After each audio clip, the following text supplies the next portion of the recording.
Hey, Heather, tonight a much anticipated announcement. Governor Kevin Stitt names OU's next regent. And I think Eric Stevenson is the right pick. He has a breadth of knowledge. What Stevenson says is his main focus going forward. Plus, an Oklahoma hospital off life support. The new decision impacting the future of healthcare in a small town. And caught on camera, a man's life saved. The highway heroes who came to his rescue. It's all right now at 5. You're watching Oklahoma's News 4 at 5. Good evening, and thanks for joining us at this hour. I'm Eli Roberts. And I'm Heather Holman. Mike has some bad news for us. That's where we begin tonight. Another blast of winter weather, Mike. Weather from the well, if you like dangerously low wind chills and some ice and snow would be good news, but I think very few of us would want that really this time of year, right? Especially for early March. We have the very latest here for you on this Friday. We appreciate you joining us. We're glad you're here. A little sunshine out there right now, and it's 37 degrees, and that just never felt so warm. Here's your Friday evening. This is Friday evening this evening, 32 with a light wind. It will be dry outside at 10 o'clock. Here's our system, Pacific system here. Tons of Pacific moisture here related to El Nino streaking toward Oklahoma right now. The main storm approaching California. It'll be a newsmaker out there as well tonight and tomorrow. Then it races right across Kansas and most of Oklahoma Saturday night and during the day. Sunday, it is going to tap some Arctic air. It's going to tap the coldest air of the winter that we have seen. So here are my expected Oklahoma City impacts for Saturday night and Sunday. Isn't often that you see these all up here pretty much at red, but I think that is the appropriate forecast based on how things look. Roads high to extreme, bridges extreme, wind chills extreme impact, power outages. There is going to be some freezing rain. There is going to be some high winds. So we'll go pretty aggressive on this as well. Moderate to potentially high, and closures. I think that'll be an extreme impact as well because the bitter cold temperatures and pretty high winds last into Monday of next week. And that's implications, of course, for school closings next week. Here's a bit of ice later Saturday, western and northwestern Oklahoma. Then as the Arctic air plunges in Saturday night, the ice zone is right across central Oklahoma. That's freezing rain going over to sleet. Again, high winds are going to cause additional problems with that ice. And then the snow, no travel recommended up in Kansas, Missouri, or even northern Oklahoma during the day Sunday as this comes on through. A dusting to 2 inches here in Oklahoma City. Guys, the wind chill factors, they go right down to nearly 10, or right at 10 below in Oklahoma City. Some folks even colder than that. And that'll be Sunday night, and on Monday. I'll take a closer look at this coming up in weather. Thank you, Mike. Right now, investigators are working to figure out what sparked a deadly house fire in Guthrie today. Air Comfort Solutions Chopper 4 above the scene on Springer Avenue. Crews fought that fire for about an hour, and unfortunately, a man's body was found inside the home. His name has not been released yet. Another person was taken to a hospital, but is expected to be okay. And now to a major announcement today at the state capitol. Right, Governor Kevin Stitt revealing his pick to become the next member on the OU Board of Regents. Eric Stevenson will take over for Clay Bennett, who stepped down in January due to health concerns. News 4's Abby Broyles was there for that announcement, and she joins us now at the Capitol. Abby, what's the latest? Well, that announcement was made here in the Blue Room this afternoon. The governor has tapped Eric Stevenson for the job, an African-American businessman at a time the university is facing a number of challenges. Today, I'm excited to announce the newest member of the Board of Regents at the University of Oklahoma, Eric Stevenson. Eric, thank you for being here today. Friday afternoon, Governor Stitt said Eric Stevenson was the right man for the job, a businessman who graduated from OU and is currently an executive at Nationwide Financial in Columbus, Ohio. Governor Stitt said through the interview process, he learned he needed to appoint an OU alum who's smart with money. Because of their financial difficulties, I thought it was important that we have a, someone with business acumen, somebody that's been at a big business as well as understands employees and running small businesses. And I think Eric Stevenson is the right pick. He has a breadth of knowledge. Stevenson will also be the first African American to serve on the board in 2 decades.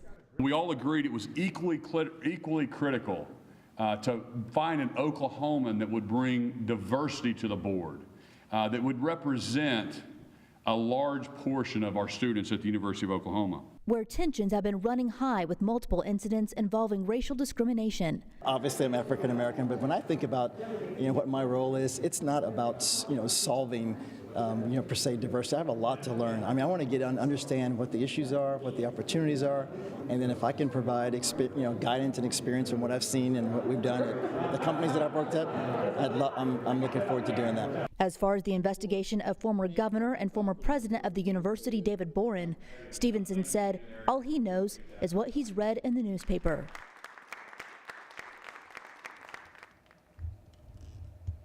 Stevenson is planning to stay in Ohio, where he lives with his wife. He says he'll fly in for Board of Regents meetings, and he says he'll pay for his own travel expenses.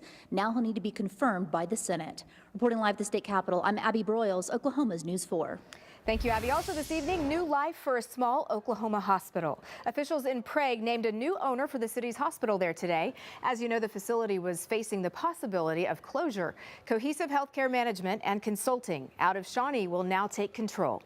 Today's decision follows several hard months for employees who were not paid for their work. And new tonight, federal charges will not be filed in a high-profile shooting death that got national attention. Today, the Justice Department said there is not enough evidence to pursue civil rights charges against former Tulsa police officer Betty Shelby. She shot and killed Terrence Crutcher, an unarmed black man, in 2016. Shelby said the shooting was out of fear. She claimed that she thought Crutcher was reaching into his SUV for a gun.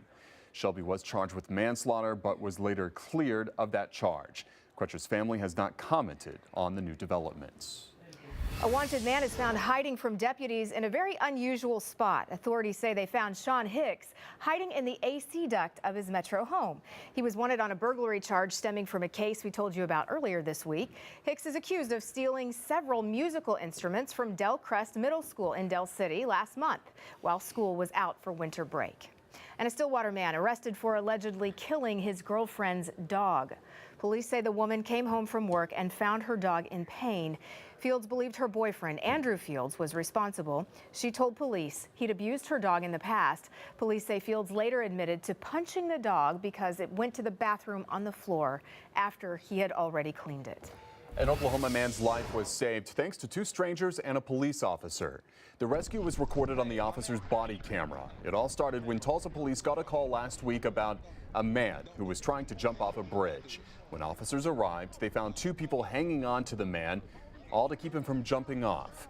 After a few minutes of talking to that man, they were able to pull him to safety. He was then taken to the hospital to get some much needed help. Hero law enforcement for sure. Absolutely. Well, the chase for a state championship. Here's Galen Culver with a preview of tonight's great state. Once every few generations, fortune shines on a group of kids from small towns in Oklahoma, and a team makes the state tournament. I'm Galen Culver. On the next great state, the Surreal Pirates, boys and girls, and the coach who brought them to the dance. February is a pirate. Next on Oklahoma's News 4. And come out and meet Mike, Emily, and the rest of the Forewarned Storm team at the Severe Weather Expo. It's taking place tomorrow from noon until 4 at Penn Square Mall. Air Comfort Solutions Chopper 4 pilot Mason Dunn will also be there, along with the new Interceptor 4. Come on out and say hello. You're watching Oklahoma's News 4 at 5 with Heather Holman, Eli Roberts, Mike Morgan, and Brian Brinkley. Oklahoma's News 4, looking out for you.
Is this a great state or what? Is sponsored by MECU.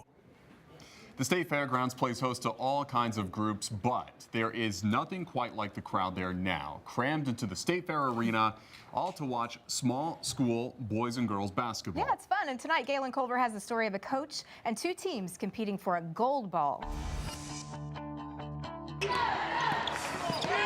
Hopes, dreams, hoops, and hardwood. How can so much emotion be concentrated in such a small space?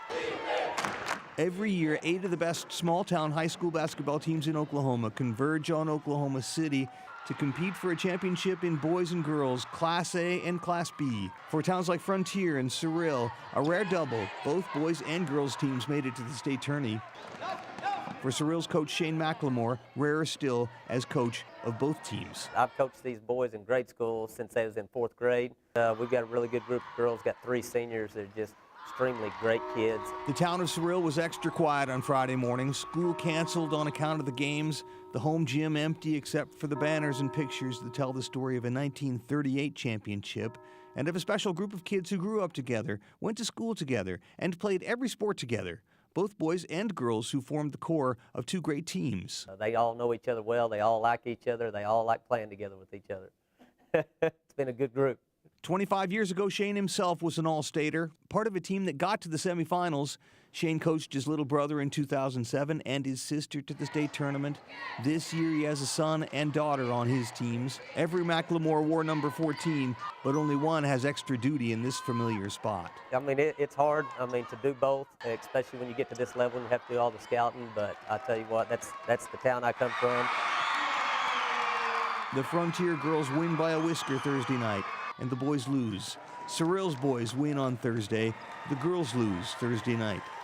The seniors who've been together all their lives. Some fight on, others go home.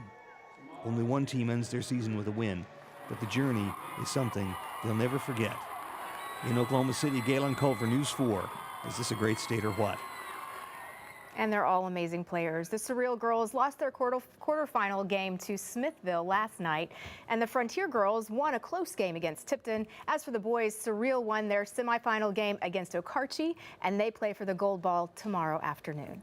And switching gears, let's go ahead and take a live look outside from Rose State. It is quiet right now, but that will change in about 24 hours. The forewarned storm team is tracking another winter storm, and Mike will be back to tell us all about it and just how bad it's going to get. Stay tuned.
Warn Weather with Mike Morgan. We're glad you're here. Important information about our weekend weather here stacking up. Very drastic weather change, including ice and snow, and also high winds and bitter cold temperatures.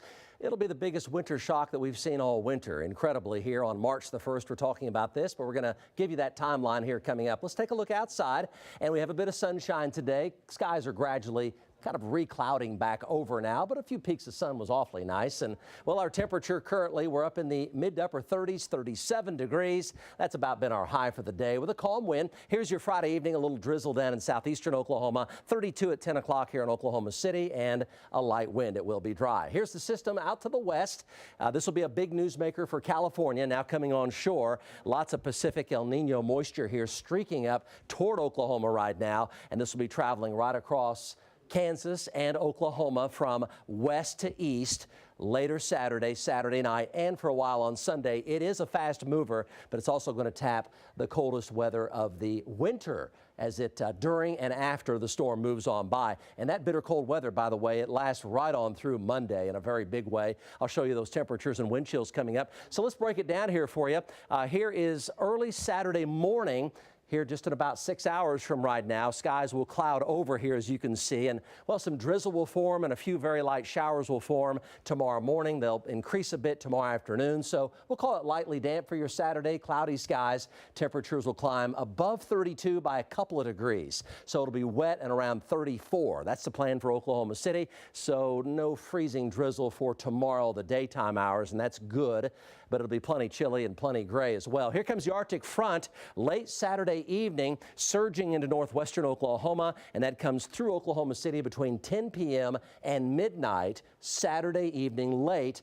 The moisture continues to enhance, maybe even a rumble of thunder as it comes on in, and then we go to freezing rain, then sleet, and then some snow during the overnight hours Saturday night. The snow continues Sunday morning for a while as bitter cold air is rushing in. Winds increase 30, 40 miles an hour, occasional gust of 50 miles per hour. By about 9 a.m., 10 a.m. on Sunday, any snow there basically leaves and moves on by. A few flurries possible Sunday afternoon, but it's about the bitter cold and the wind by that time. So that's your timeline, what to expect. 30 our low temperature tonight, upper 20s in northwest Oklahoma, upper 20s and low 30s elsewhere. Most of tonight dry, a few areas of drizzle down in southeast Oklahoma. And then 34 tomorrow, cloudy skies. It'll be plenty cold, drizzle, and a few showers form, so at least lightly damp tomorrow, and metro highs from 33 to 36.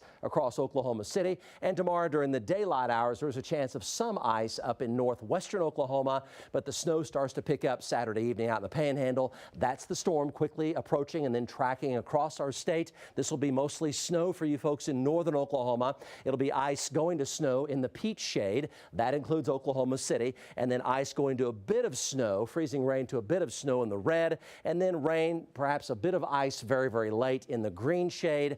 And these are Sunday morning's lows. 13 Alva, 13 Woodward, 16 Enid, 22 in Oklahoma City. Here's the ice for later Saturday. Northwest Oklahoma looks pretty light, and then Saturday night it picks up across the Oklahoma City metro area, I-40, I-44 up toward Tulsa, and some of those accumulations will be significant, so I would expect icing problems. And here's the snow. All of Kansas gets a really hefty snow. Northern Oklahoma gets 3 to 6 inches of snow, blowing and drifting snow as well. The metro a dusting to about 2 inches of snow on top of the ice, and then the cold air rushes in late Saturday night and Sunday, and as you can see, the wind chill factors go right down to about -10, and that'll be in place all day Sunday, Sunday night into Monday morning near record lows. So we're going to go pretty extreme here on these numbers here. Roads, bridges, and wind chills, all extreme impact, as well as closures. I think Sunday and Monday, that includes Sunday morning services, Sunday afternoon, teens and 20s for daytime highs, and near record lows to record lows Monday morning from near 0 to around 12 degrees above 0 for actual air temperatures. So let's get this one by and everybody be safe, and wouldn't recommend traveling and all that. 22 on Monday, 35 on Tuesday, 41 Wednesday, and 53 Thursday. Next system comes in late next week, perhaps colder weather also next weekend. So we have a podcast on our KFOR webpage, which we went in with other TV stations around the country talking about various types of severe weather. Of course, we talk about tornadoes here, in particular the Moore May 20th, 2013 tornado. So it's a podcast, really interesting stuff. We'd like folks to drop on by and check it out. You're just one of a handful of meteorologists around the country asked to participate in that as well. Just one of 5 meteorologists to talk about something that occasionally does happen in a live broadcast. Yes, and we took the aspect of the severe weather and tornadoes here, of course, since we are the tornado capital of the world. Other folks talk about things like blizzards and heat and flooding and things like that. So it's an interesting podcast. Yes, and you did a wonderful job. And of course, appreciate that. People should tune in. So we appreciate you, Mike, of course. And if you'd like to hear it, we invite you to hear the compelling stories that Mike has included on this podcast, Tornado Alert Emotional Trauma. You can catch it on iTunes or Spotify, or really the easiest way is to find it to head over to KFOR.com. We'll have it right there for you. All right. Can't wait to see that. Coming up in sports, the small school basketball tournament is underway at the State Fair Arena, and we are going to hear all about it right after the break. And Brian shows us the action from the Big House and the Thunder game. Came up short last night with one of their stars on the bench. You'll hear from OKC next in sports.